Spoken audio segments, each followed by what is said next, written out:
অসমৰ আকাশৰ ভূতাতৰা তুমি, সাহসৰ শুকুতিৰ পৰিভাষা তুমি, আমাৰ চেতনাৰ চাৰিসীমা তুমি, বিজয়ৰ চিঠিৰে ভৰা ডাকুৱাল তুমি, সদায় ঘাতৰে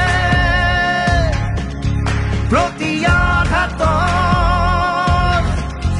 তুমি প্ৰতিবাদ বীৰ লাচিত, ভাঙিলেও কামি হাত পোন কৰি ৰাজহাত. Laschet Beer Fook in the 24th of November 1620 to the 25th of April 1670.